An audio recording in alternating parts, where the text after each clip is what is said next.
Amén, hermana, gracias. Y nuevamente buenos días, hermanos. Recuerda que tenemos un canal de YouTube. Ahora voy a empezar con el anuncio. Tenemos un canal de YouTube. Hermano, entra al canal. Si no tienes la liga, pregúntame, pídemela y yo te la doy. Y si te gustan las clases, compártelas. Tenemos ahí también alabanzas. Si te gustan, apréndetelas para que podamos cantar todos juntos. Y de esto se trata, hermano, de que podamos llegar a más y a más, como nos dijo en su oración nuestra hermana Fátima. Y bueno, vamos a empezar. Y la alabanza que escuchaste tiene mucho que ver con esta historia maravillosa. Dice la alabanza: lo puedes ver en la Biblia y debes reflexionar mientras escuchas la historia que hoy te vengo a contar. Y la Biblia tiene historias fantásticas. La Biblia tiene historias maravillosas que se han llevado a la pantalla. No sé si recuerdas Ben-Hur, Los 10 Mandamientos, pero hay películas que no, hay historias bíblicas que no se han llevado a la pantalla, ¿no? Pero que sería bueno y sería increíble ver en la pantalla, porque cuando nosotros vemos una película de piratas nos emocionamos. ¿A poco no? Cuando ves que están batallando en el mar, cuando ves que la tormenta es increíble y de repente les sale un monstruo marino y todo el valor y todo lo que tienen ahí, y hay unos que se acobardan. Y eso lo podemos ver, hermano, en el cine, pero ¿qué crees? También en la Biblia. No tienes que esperarte a que Jack Sparrow haga una película más. Tienes que buscar y voltear a ver en la Biblia. Hoy vamos a escuchar, a leer, a desmenuzar una historia. La historia de Jonás. Vamos a leer Jonás 1:1 en adelante. La palabra del Señor vino a Jonás, hijo de Amitai. Anda, ve a la gran ciudad de Nínive y proclama contra ella que su maldad ha llegado hasta mi presencia. Jonás se fue, pero en dirección a Tarsis, para huir del Señor. Bajó a Jope, donde encontró un barco que zarpaba junto a Tarsis. Pagó su pasaje y se embarcó con los que iban a esa ciudad, huyendo así de Dios. Pero el Señor lanzó sobre el mar un fuerte viento y desencadenó una tormenta tan violenta que el barco amenazaba con hacerse pedazos. Los marineros, aterrados y a fin de aliviar la situación, comenzaron a clamar cada uno a su Dios y a lanzar al mar lo que había en el barco. Jonás, en cambio, que se había bajado al fondo de la nave para acostarse, ahora dormía profundamente. El capitán del barco se le acercó y le dijo: ¿cómo puedes estar durmiendo? Levántate, clama a tu Dios. Otras versiones dicen: levántate, holgazán, clama a tu Dios. Quizás se fije en nosotros y no perezcamos. Los marineros, por su parte, se dijeron unos a otros: vamos, echemos suertes para averiguar quién tiene la culpa de que nos haya venido este desastre. Así lo hicieron, y la suerte recayó en Jonás. Entonces le preguntaron: dinos ahora, ¿quién tiene la culpa de que nos haya venido este desastre? ¿A qué te dedicas? ¿De dónde vienes?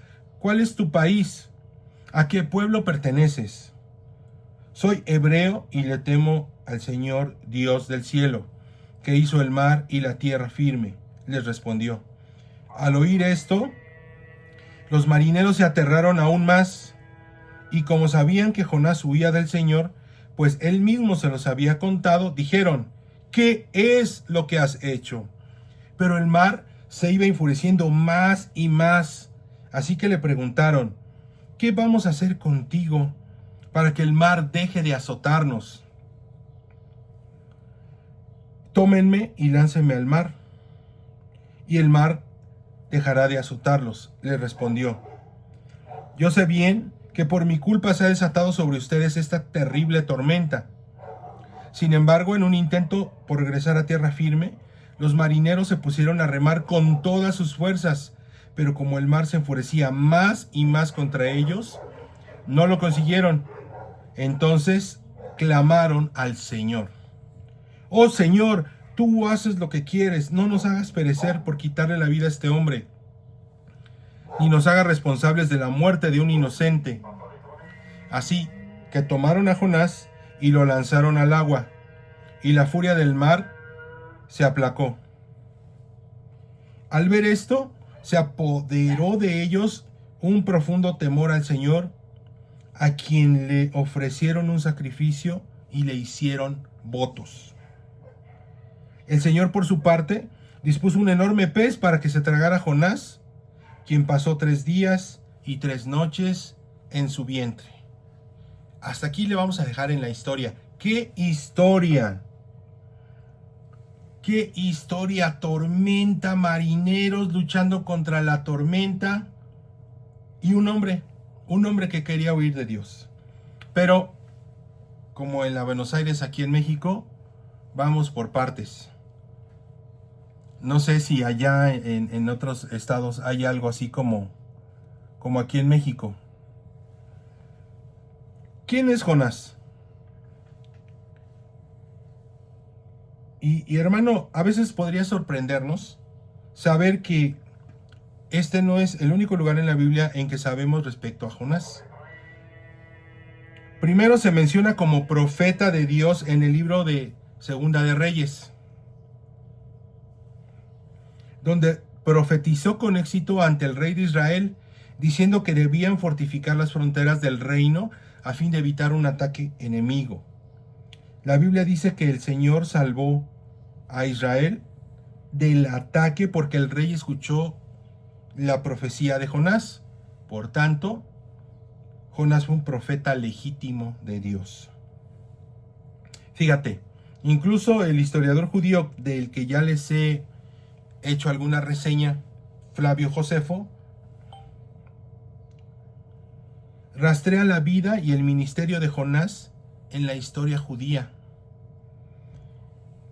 Pero, aunque tú digas que esto no es suficiente, aunque un historiador que no estudió a Jesús directamente, pero que lo estudió y rastreó su vida y dio testimonio de muchos profetas, de muchas situaciones, la credibilidad de Jonás como profeta histórico verdadero, ¿quién crees que la confirma? Nada más y nada menos que Jesús. Y tú vas a ir a ver cómo. Fíjate, Jesús, cuando habla de su futura muerte y resurrección, Jesús declaró: como estuvo Jonás en el vientre del gran pez 3 días y 3 noches, así estará el Hijo del Hombre en el corazón de la tierra 3 días y 3 noches. Mateo 12:40. Por tanto, incluso Jesús confirmó la naturaleza histórica de esta historia fabulosa, de esta narrativa. Y no podemos descartarla como una fábula, ya que, fíjate, Jesús vinculó aquí en Mateo, que les acabo de compartir, la promesa de su propia muerte y resurrección con historia, con historicidad. Y lo comparó con el relato de Jonás. Esta narración, fíjate, del Antiguo Testamento sirvió como un hecho que anunció el propósito de la misión de Jesús de morir y resucitar, haciendo una comparación, como siempre lo hacía Jesús, con el Antiguo Testamento. El libro de Jonás es uno de los 12 libros en el Antiguo Testamento que llaman, y nos toca a nosotros también, a veces lo hacemos así, llamamos los profetas menores. Los profetas menores, fíjate, son Oseas, Amós, Joel, Miqueas y Malaquías. Pero aunque les llamen profetas menores, hermanos, no es por la importancia. No hay nada menor en cuanto a ellos. Sus profecías son solo menores en la extensión si las comparamos, por ejemplo, con libros más largos como Jeremías o Isaías. O Ezequiel, que también es un libro largo. Bueno, ya sabemos quién es Jonás. Ahora vamos a escudriñar las escrituras. Punto número 1. Sabes lo que tienes que hacer y no lo haces. Lo repito. Sabes lo que tienes que hacer y no lo haces. Dime cuántas veces has sabido, hermano, hermana, qué es lo que tienes que hacer y no lo haces. La palabra del Señor, Jonás 1:1, la palabra del Señor vino a Jonás, hijo de Amitai. Anda, ve a la gran ciudad de Nínive y proclama contra ella que su maldad ha llegado hasta mi presencia. Jonás se fue, pero en dirección a Tarsis, para huir del Señor.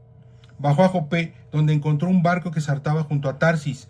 Pagó su pasaje y se embarcó con los que iban a esa ciudad, huyendo así del Señor. A Jonás se le dio una misión, un llamado. Fue llamado por Dios en el siglo VIII antes de Cristo, aproximadamente, para predicar un mensaje de arrepentimiento a un grupo de asirios en la ciudad de Nínive, el archienemigo de los israelitas. Pero esto no le cayó bien a Jonás, no le pareció nada bien. Él, como todos los judíos de aquel tiempo, odiaba a los asirios, quienes eran paganos malvados que constantemente hacían la guerra contra el pueblo escogido de Dios en ese tiempo, que eran los israelitas. Hoy todos somos pueblo escogido de Dios. Y fíjate, en la mente de Jonás los asirios eran individuos inmundos, inmorales y hedonistas, que no tenían ningún respeto por el único Dios verdadero. Entonces, fíjate, ¿por qué Dios le daba una oportunidad de misericordia a un pueblo que merecía lo peor? Eso pensaba Jonás. ¿Por qué Dios le daba esta oportunidad a alguien que era inmundo, inmoral? ¿Por qué lo hacía Dios? ¿Por qué Dios era compasivo con los asirios? ¿Qué quería decir esto? Que Dios estaba dando preferencia a los asirios y estaba dejando a un lado al pueblo de Israel. Entonces, ¿le estaba dando la espalda a los israelitas? De cualquier forma, Jonás no quería tener nada que ver con esa misión que le había dado Dios. Yo no me llevo con esa chusma, y me voy de aquí. La Biblia dice que se dirigió a un puerto, al puerto de Jope. Subió a bordo de un barco hacia la antigua ciudad de Tarsis, a fin de huir de la presencia de Dios. Pero ¿qué crees? Ningún hombre puede escapar de la presencia de Dios. Una vez más, Jonás no pensaba con claridad, solo pensaba en sí mismo. Podríamos incluso pensar que Jonás estaba enojado con Dios, por lo que decidió ser abiertamente rebelde y desobediente, de lo que nuestra naturaleza humana tiende a ser cuando nos desilusionamos, y lo pongo en comillas, nos desilusionamos de Dios. Él sabía lo que debía hacer, pero no lo hizo,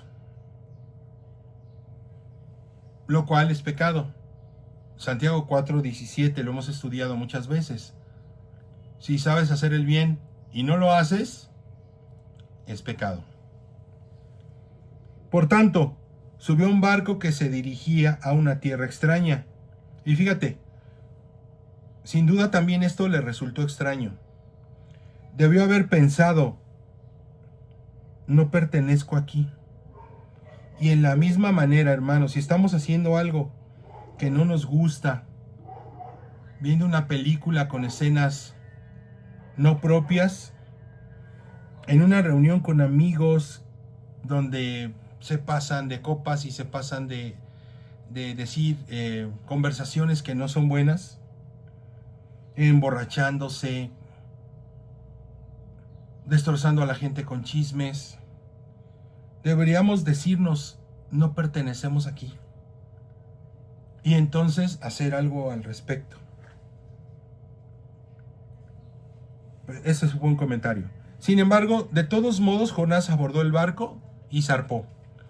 Pero Dios lo persiguió. Porque, hermanos, de eso se trata la Biblia. De la gracia radical y persistente de Dios en medio de nuestra rebelión. Dios envió una gran tormenta al barco tan poderosa que los experimentados marinos tuvieron miedo. Imagínate. Tuvieron miedo. Y comenzaron a clamar por la ayuda de sus dioses. Y fíjate, nada de esto pareció preocuparle a Jonás, porque se fue a dormir a la parte baja del barco, sin importarle un verdadero comino lo que estaba pasando. Fíjate, hermano, que es bien importante notar la dirección descendente de Jonás. En ese momento. Fíjate, el texto dice que Jonás descendió a Jope y luego bajó al interior de la nave y se echó a dormir. Parece que todo el tiempo, hermano, continúa una escalera o una espiral hacia abajo. Y si algo no cambiaba pronto, el barco también iba a irse a pique, se iba a hundir, iba a descender. El pecado, hermano, no te levanta, solo nos derriba. Y Jonás cada vez estaba bajando más y más hacia el drenaje. Pero el capitán lo despertó y le dijo: levántate, holgazán, vamos a morir. Clámale a tu Dios, reclámale a tu Dios. Nosotros estamos clamando a los nuestros. Ojalá uno de estos dioses nos oiga y nos salve. Pero Jonás sabía qué estaba ocurriendo. Él tenía la culpa y él lo sabía. Y cuando los marineros también lo descubrieron, le exigieron una respuesta. Aquí es donde una vez más Jonás mismo testificó del único Dios verdadero, vivo y todopoderoso. Él le respondió: soy hebreo y temo a Dios de los cielos, que hizo el mar y la tierra. Y aquellos hombres temieron en sobremanera y le dijeron: ¿pero qué has hecho? ¿Pero qué has hecho? ¿Por qué has hecho esto? Mire, ellos sabían que él huía ya de la presencia de Dios. Él mismo, el Jonás, se los había dicho. Jonás 1, 9 y 10. Jonás admite que está huyendo del Dios de los cielos, que hizo el mar, que hizo la tierra, que hizo los animales. Que está huyendo del único Dios verdadero, que es soberano sobre las tormentas. Fíjate, hermano, Dios está persiguiendo a Jonás, incluso en medio de su rebelión. Esto aterroriza aún más a los marineros porque comprenden que todo pasa por causa de él, de Jonás. Pero en vez de arrepentirse de su rebelión y pecado, al instante, fíjate, Jonás dice: pues tírenme, mátenme. Él prefería morir. Y les pidió a los marineros: láncenme por la borda, y así se quitará el mar. Porque todo es culpa mía. Fíjate, hermano, desgraciadamente su orgullo y vergüenza le habían impedido en ese momento regresar a Dios. Hermano, es un tema conocido por muchos de nosotros, que una vez afirmaron caminar con Dios, pero después se alejaron. No sé si conoces alguno. O te alejaste y luego regresaste. Jonás está disgustado con Dios. Los ninivitas, con los ninivitas. Está disgustado con todo el mundo. Está disgustado. Bueno, odia a todo el mundo. Odia a los ninivitas, odia a todo el mundo. Y odia a los pitufos también, seguramente. Y está enojado consigo mismo también. Fíjate, dice, prefiero morir. Pero los marineros no creen que matar a un seguidor del Dios soberano, del mar y la tierra, sea buena idea. Así que luchan desesperadamente por volver a tierra, sin ningún resultado. Fíjate qué increíble. Los marineros habían llegado a temer al Dios verdadero. Deciden hacer caso a Jonás y lo lanzan por la borda. Pero antes de hacerlo, le ruegan a Dios que no los castigue. Ven a sus dioses como inútiles. Sus dioses no pudieron hacer nada. Entonces le ruegan al Dios verdadero.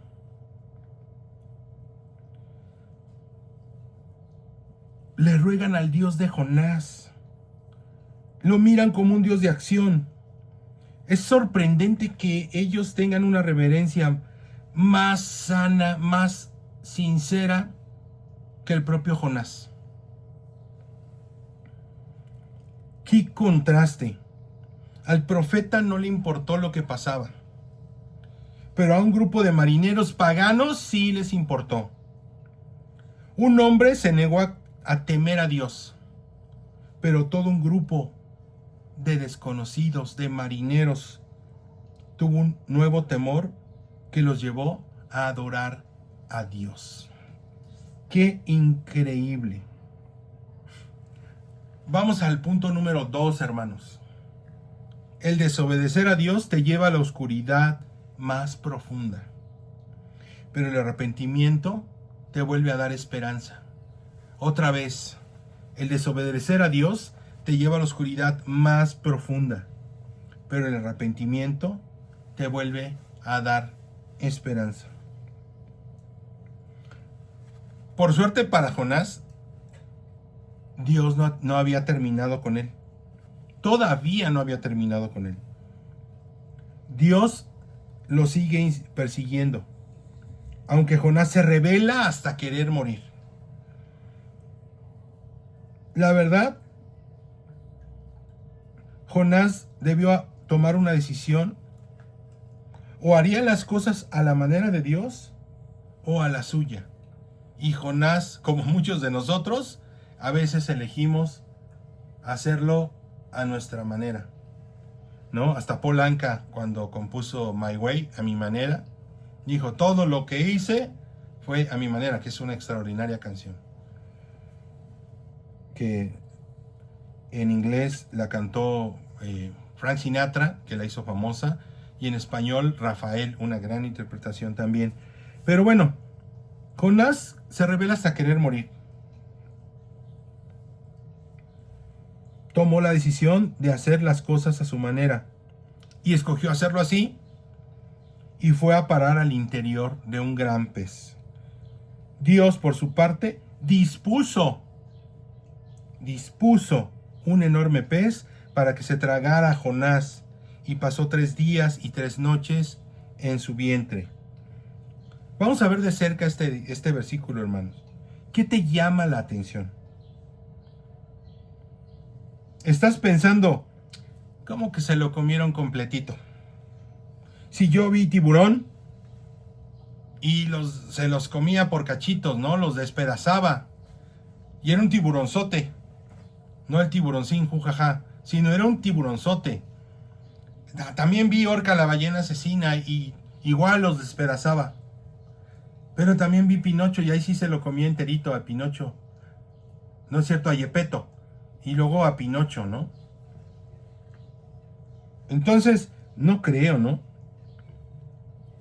Podría ser un milagro. Un pez se traga a un hombre y logra sobrevivir en el vientre durante 3 días y 3 noches. Pero ¿qué más podemos ver? Podemos ver las palabras de Dios. Hermanos, es lo que tenemos que analizar. Dice aquí, Dios dispuso. Imagina la sensación de ser lanzado por el costado de un barco, en medio de una feroz tormenta. Si cuando estás ahí parado en la orillita de la alberca o en el trampolín de 3 metros y te quieres lanzar, te da miedo. Y eso que lo vas a hacer voluntariamente. Imagínate que te tienes que lanzar, o te van a lanzar, porque no hay otra, cuando el mar es implacable, en medio de una feroz tormenta. Imagina ser lanzado. Una vez más Jonás desciende, esta vez a las profundidades del mar. Pero aquí encuentra de nuevo la gracia de Dios. Porque el Padre, por su parte, dispuso un enorme pez para que se tragara a Jonás. Primero, Dios dispuso que Jonás fuera un profeta. Escucha bien, vamos a analizar esto bien. Primero dispuso el Padre que Jonás fuera un profeta. Luego Dios dispuso que Jonás fuera a predicar a Nínive. Pero Jonás se fue a otra parte. Así que Dios dispuso una tormenta para intervenir en medio de la rebelión de Jonás. Y ahora Dios dispuso un gran pez para que fuera parte de esa complicada ecuación. El Dios soberano de la tierra y el mar tiene misericordia ilimitada. Hermanos, cuando se trata del plan de Dios para nuestras vidas, a veces tenemos que llegar al fondo de nosotros mismos, y allí es exactamente donde Dios permitió que Jonás, quien se hallaba al último, quien se hallaba en el fondo del mar, en el estómago de un pez, cuando tú dices ya no hay otra, ya no hay nada. Y sí, hermano, no hay otra. De ahí es para arriba. Hermanos, a veces pensamos que estamos cayendo y nos hace falta esto y ya nos endeudamos y ya pasó esto y se descompuso el carro y se descompuso la lavadora y me enfermé queriendo trabajar y ya debo esto y ya estoy hasta atorado y ya no sé para dónde. Debemos tener fe de que Dios siempre está ahí y solamente tenemos que ver qué estamos haciendo. Quizá tenemos que arrepentirnos de algo y todo lo demás, hermano, es hacia arriba. Vamos a seguir. Entonces, fíjate, ahora imagina, ya te tragó el pez, ya se lo tragó el pez. La oscuridad de estar en lugar sucio, horrible. Piensa lo que Jonás tuvo que soportar en el estómago del pez. Peces masticados. Y no sé si has ido a una pescadería o cuando ya el pez no está tan fresco, ¿cómo huele? No sé si has escuchado cuando estás cociendo el calamar, ¿cómo huele? Ahora imagínate dentro del estómago de un pez. Ahora imagínate la oscuridad, la penumbra, total oscuridad. Y Dios le está dando tiempo para resolver las cosas y experimentar las consecuencias de su propia oscuridad, de su propia penumbra. Por 3 días y 3 noches. Fíjate, aunque es difícil pensar en una oscuridad por 3 días o 3 noches, Hermanos, a veces es difícil ver a nuestros seres queridos en la oscuridad, donde vemos que son rebeldes, donde vemos que son necios, donde vemos que digas lo que digas y haz lo que hagas, ellos no entienden. Es terrible. Pero debes de dejarlos que ellos tomen sus decisiones y que se vayan en espiral hasta donde ellos quieran. A veces tenemos que estar en el fondo para que haya un cambio radical. Y si nosotros estamos pasando algo así, debemos también soportar las consecuencias, hermano. Fíjate, después de que Jonás intenta huir de la presencia de Dios, es en el vientre del pez, de un pez que dispuso el Padre, donde ve otra vez la presencia divina de Dios. Fíjate, nos cuenta la Biblia que entonces Jonás oró a Dios, a Jehová su Dios, desde el vientre del pez. Es Jonás 2:1. Fíjate, esta es una acción seria. Jonás estaba agobiado en el umbral de la muerte. Sabe que merece estar ahí. Sin embargo, recuerda el carácter de Dios. Conoce la misericordia divina. Cree en un Dios que contesta la oración, que escucha y además contesta la oración. Y por tanto tiene esperanza. Jonás escribe en su libro al recordar lo que pasó ese día. Fíjate, qué increíble lo que declara. Jonás 2:2. En mi angustia clamé al Señor, y Él me respondió. Desde las entrañas del sepulcro pedí auxilio. Otras versiones dicen del Seol, que es lo mismo. Y Él me respondió. Desde las entrañas del sepulcro pedí auxilio, y tú escuchaste mi clamor. A lo profundo me arrojaste, al corazón mismo de los mares. Las corrientes me envolvían, todas tus ondas y tus olas pasaban sobre mí. Y pensé, he sido expulsado de tu presencia. ¿Cómo volveré a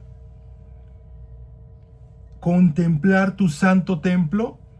Las aguas me llegaban hasta el cuello, lo profundo del océano me envolvía, las algas se me enredaban en la cabeza, arrastrándome a los cimientos de las montañas. Me tragó la tierra, y para siempre sus cerrojos se cerraron tras de mí.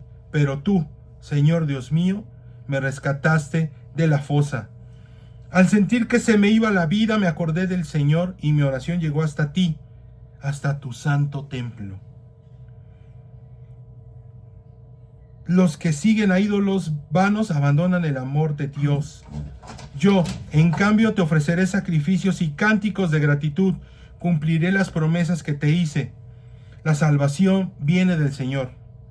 Jonás 2:10. Entonces el Señor dio una orden, y el pez vomitó a Jonás en tierra firme. Permíteme un segundo. Pásate. Y no deslata. Mis perros saben, cuando estoy dando clases están ahí duro y duro. Vamos a analizar esto. Esto que Jonás dijo, que Jonás declaró. Hoy me echaste a lo profundo, y vamos a detenernos ahí. ¿Quién lo echó al mar? Los marineros, ¿correcto? Pero vemos que Jonás reconoce la soberanía divina detrás de las acciones libres de los marineros y de las consecuencias de él. Tal como Dios puso soberanamente a Jesús en la cruz a través de las acciones de Pilato, de los romanos y los judíos. Hermanos, la humanidad se rebela, pero Dios obra todo para bien de los que son los llamados, los que conocen la salvación del Señor, dice Romanos 8:8. Jonás también comprendió que incluso frente a la muerte inminente, siempre había motivo para esperar, porque sabía que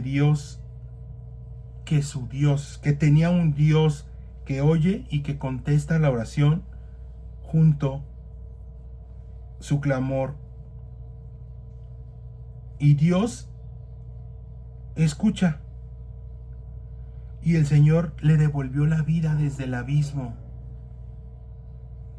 Aunque se le desvanecía la vida a Jonás, el plan de Dios era rescatarlo.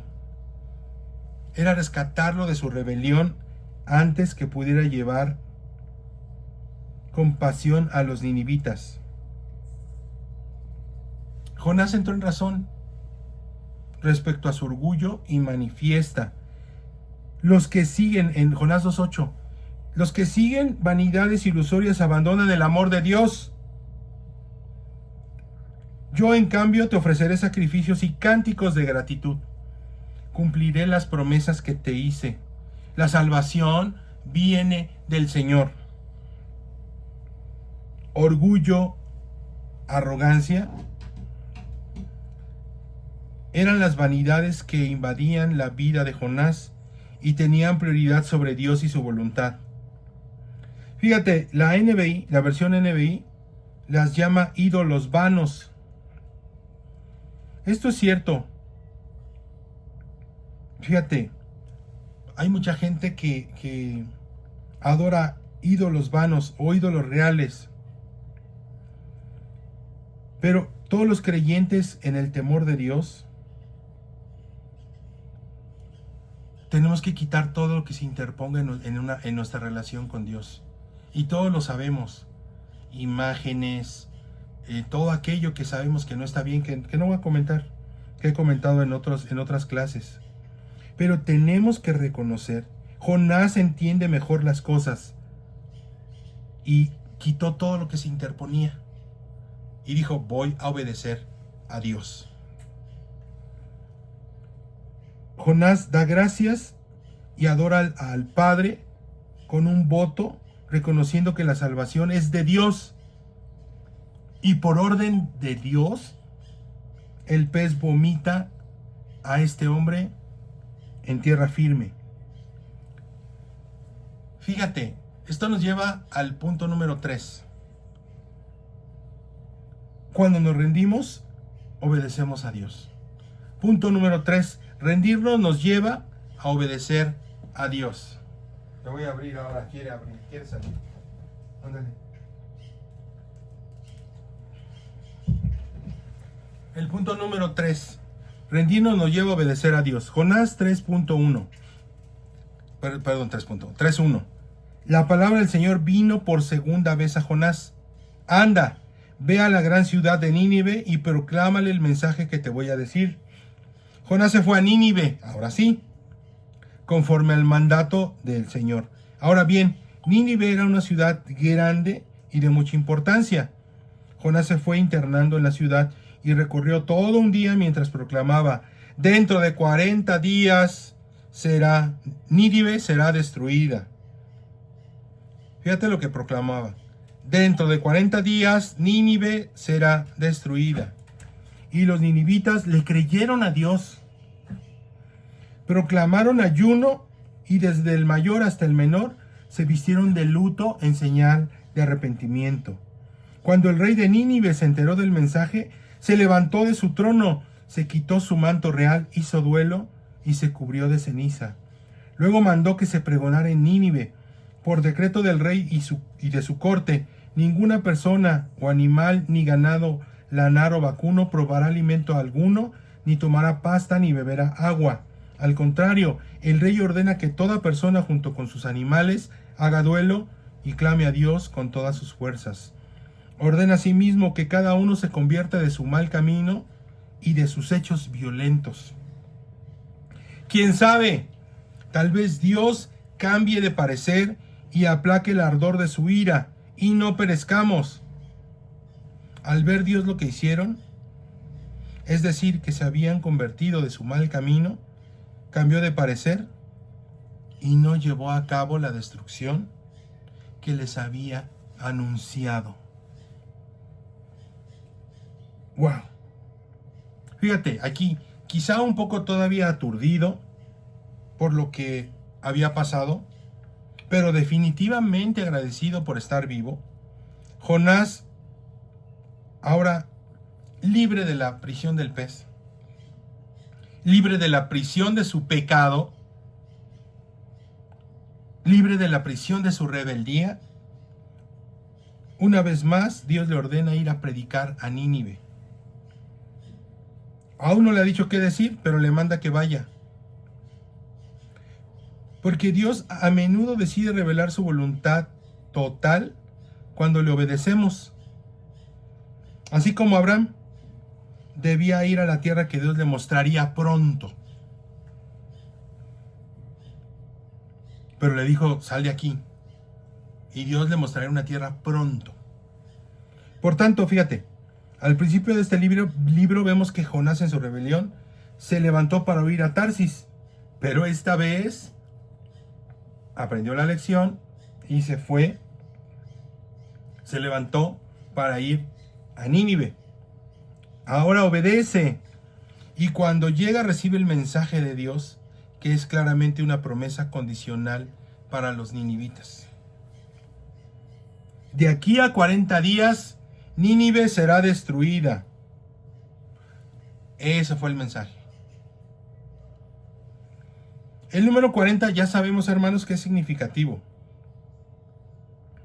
A menudo lo asociamos, los historiadores, los estudiosos, los eruditos, lo asocian con juicio. Fíjate, acuérdate, hermano, que cuando Noé construyó un arca, llovió durante 40 días y 40 noches, mientras se destruía la humanidad y se juzgaba el pecado en la tierra. Los israelitas estuvieron en el desierto, ¿cuánto tiempo? 40 años, debido a su rebelión con Dios. Y ninguno de esa generación, a excepción de 2, entraron a la tierra prometida. Por tanto, la frase de aquí, 40 días, Nínive, de aquí a 40 días, Nínive será destruida, es una advertencia bastante seria. Pero mira, vamos a ver, vamos a observar. De alguna manera esto era implícito para los ninivitas. En 40 días todo se va a destruir. ¿Tú qué harías? ¿Me voy de Nínive? Oh, Dios, perdóname. Me quiero arrepentir, Dios. Me arrepiento. ¿Debían arrepentirse? Lo que puede, fíjate, algo que puede desconcertarnos mucho si estudiamos bien y si analizamos y si escudriñamos bien, es que Jonás no les dice que se arrepientan. No ofrece perdón. Básicamente les dice, mis chavos, ustedes van a desaparecer. En 40 días se los cargó el payaso. No puedo dejar de preguntarme, fíjate, si aquí vemos más la actitud inicial de Jonás. Vamos a recordar que todos los judíos odiaban a los ninivitas, no nada más Jonás, todos. Así que tal vez había una alegría secreta en poder decir que Nínive estaba a punto de ser destruida. ¿Había cambiado realmente su corazón? Si la idea de arrepentimiento no estaba explícita, sino simplemente implícita. Jonás obedece a Dios, pero no parece que su corazón hubiera cambiado en verdad. Sin embargo, fíjate, Dios aún utiliza pecadores que están dispuestos a hablar por Él, como tú y como yo.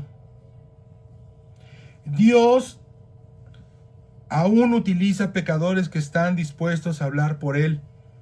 Y para mérito de Jonás, aquí está hablando de parte de Dios. Lo que sucede a continuación es quizá el mayor milagro de todo el libro. Los hombres de Nínive le creyeron a Dios y proclamaron ayuno y se vistieron de cilicio. Fíjate que es una señal de arrepentimiento, desde el mayor hasta el menor de ellos. Jonás no les dijo que se arrepintieran, pero los ninivitas lo hicieron de todos modos. Oyeron el mensaje de Dios en la boca de Jonás. El profeta, lo único que el profeta debió hacer fue abrir su boca y la palabra de Dios hizo el resto. Porque hay poder en lo que Dios anuncia, hermanos. Porque hay poder en la palabra de Dios. No te preocupes, hermano, por tener todas las respuestas correctas. No nos preocupemos por eso. Ni tampoco los mejores argumentos. Hablemos de la palabra de Dios. Dios habla, tú hablas y Dios hace lo suyo, hermano. Debemos de tener claro esto. No digas, no, es que yo no me siento bien, no me siento digno, no. Todos somos pecadores. Y no es algo que, yo soy pecador. No, es algo que debemos de tener. Hermano, Dios te puede utilizar a ti y a mí. Dios puede hacer grandes cosas. Pero fíjate, hablemos de la palabra de Dios y la palabra hará el resto. Pero el milagro no ha acabado. Fíjate, observemos esto.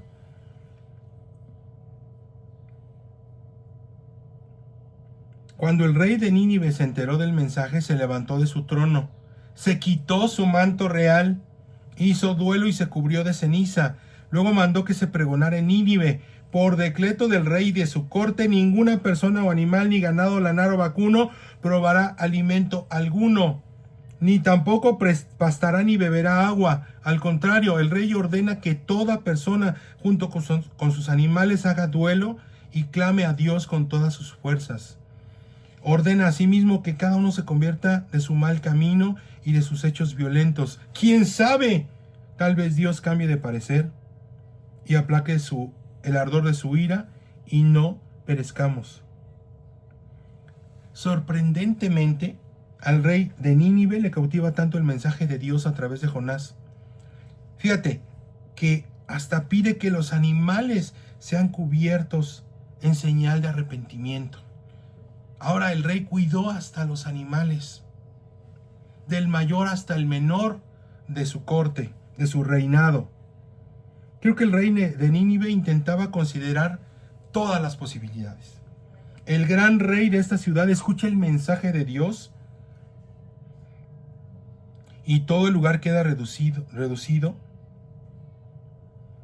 lleno de cilicio y de cenizas. Se humillaron, abandonaron su orgullo, dejaron sus malos caminos, renunciaron a la violencia y se arrepintieron al instante. Nada que un proceso. Hoy, hermanos, mira, esto es un milagro forjado,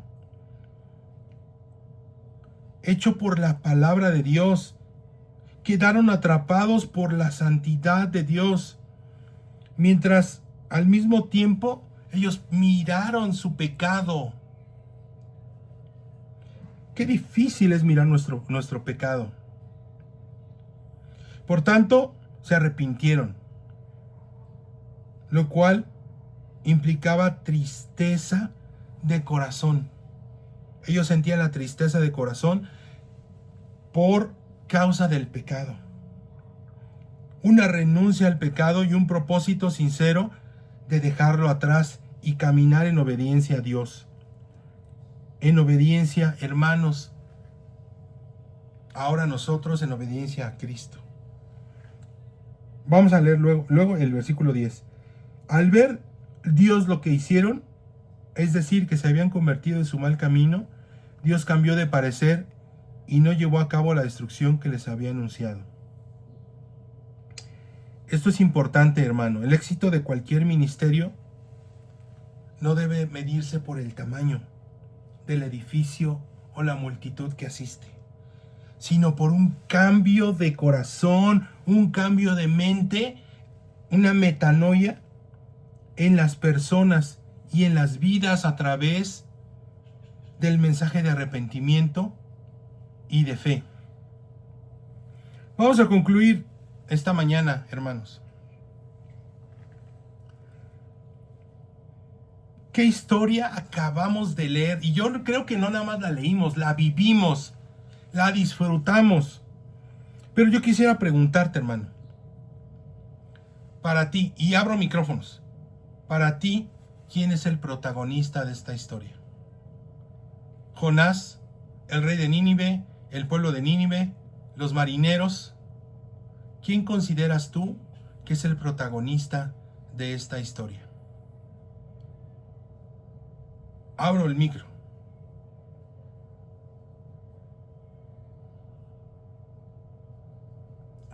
Adelante, adelante, quien abra su micro. Yo creo que fue Dios. Me impresiona cómo Dios nos puede mostrar cómo Él no está siendo elitista y como el pueblo de Israel, ¿no? Los judíos son identificados por ese elitismo y creo que muestran una parte baja de la naturaleza humana que todos tenemos. Amén. Ser parte gracias, perdón por los comentarios, pero no se escuchan en la grabación. Pero sí, gracias. Ahorita comentamos al final. Dios es el protagonista. Okay. Gracias. ¿Alguien piensa que alguien más es el protagonista? Ok, fíjate que sí. No es ni Jonás, ni el gran pez, ni el pueblo de Nínive, ni los marineros, ni la tormenta. No, el protagonista de esta historia es Dios. Cuando miramos de cerca, y más de cerca esta narración, sin duda es poderosa. Y yo diría que contiene el amor redentor de Dios en toda ella, en todo este relato bíblico, hermanos. La historia de Jonás es acerca de Dios y su amorosa piedad, y su amorosa misericordia, y su inalcanzable búsqueda de pecadores como tú y como yo. Dios te escogió, te dio nombre, eres suyo, dio naciones por tu vida. No podemos huir de Él. Hermanos, es tiempo de arrepentirnos. Es tiempo de compartir su palabra. Es tiempo de amar a tu hermano. Es tiempo de amar a tu prójimo, de perdonar a tu enemigo. Hermanos, es tiempo de amar a Dios con toda nuestra mente, con todo nuestro corazón, con toda nuestra fuerza. Es tiempo de amar a nuestro prójimo como a nosotros mismos. Es tiempo de amarnos los unos a los otros, porque así verán que somos discípulos de Cristo. Y a Dios, hermanos, sea toda la gloria. Gracias. Recuerda antes darle like, la voy a subir a YouTube. Recuerda darle like y compartirla. Gracias, hermanos.